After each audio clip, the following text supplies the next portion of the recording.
Salam, hər vaxtınız xeyir. Uzman hemato-onkoloq Təhməz Əziyev Ege Hospitalda fəaliyyət göstərirəm. Bugün limfomalarla bağlı məlumat verəcəm.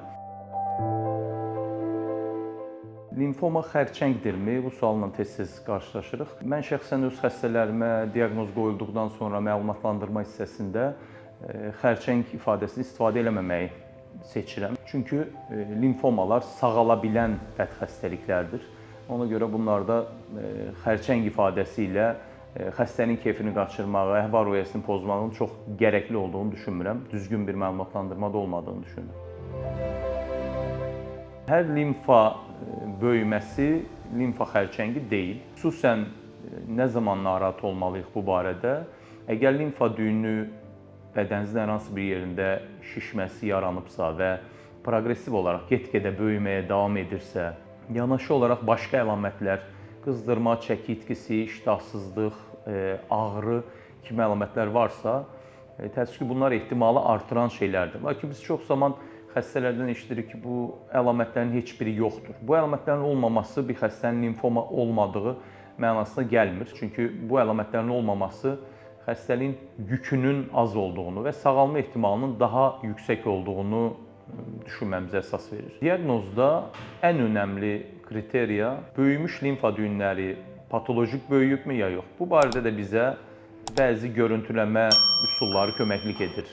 Ultrasəs müayinəsi, kompüter tomoqrafiya kimi müayinə vasitələri ilə böyümüş limfa düyünləri patolojikmi böyüyüb, yəni bu bir bədxəstəlik, limfoma mənşəli böyümədirmi, yoxsa başqa xəstəlik səbəbli, daha xoşxassəli və ya başqa xəstəlik səbəbli bir böyümədirmi? Bunun ayrımı aparılır.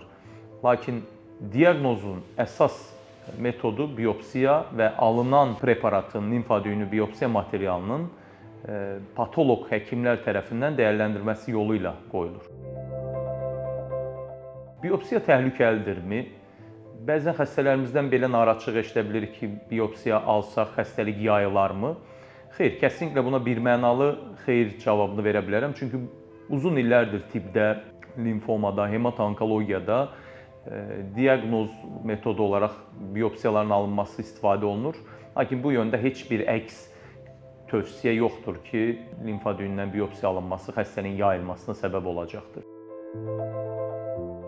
Günümüzdə limfoma xəstələrinin böyük əksəriyyəti sağalmaqdadır. Xüsusən digər bədxəstəliklərdən fərqləndirici tərəfi limfoma müalicələrinin həm rahat qəbul edilə bilir olması, həm ağıllı müalicə metodlarının, hədəfə yönəlik müalicə metodlarının daha çox istifadəsi ilə birlikdə, kimyoterapiyalara daha az müraciət etməklə birlikdə müalicələr daha az toksik təsir göstərməkdədir xəstələrə.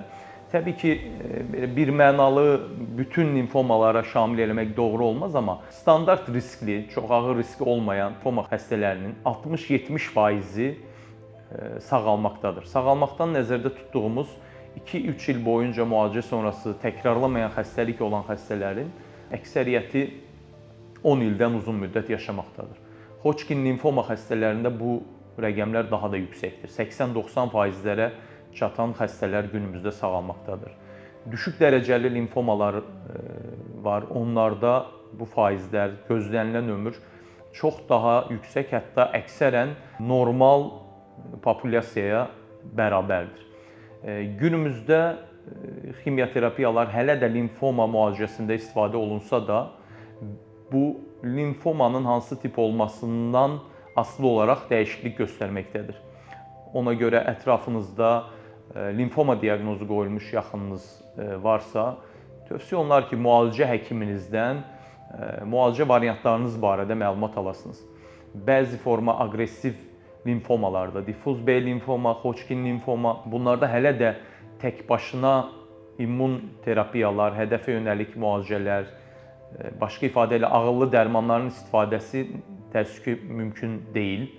Bu xəstəliklərdə ağıllı dərmanlarla kimyoterapiyaların kombinasiyası istifadə olunmaqda və o bəhs elədiyim yüksək nəticələr alınmaqdadır. Amma fərqli, daha yavaş gedişli başqa tip limfomaların müalicəsində isə sadəcə ağıllı dərmanların istifadə olunduğu, heç kimyoterapiyalarla müalicə eləmədiyimiz variantlar, xəstəliklər mövcuddur ki, Bunlarda da çox yüksək, ciddi nəticələr görülməkdədir. Son olaraq vurğulamaq istərdim ki, limfoma diaqnozu qoyulması artıq günümüzdə dünyanın sonu deyil. Önəmli olan düzgün mərkəzdə, düzgün həkimlər tərəfindən doğru diaqnozun qoyulmasıdır.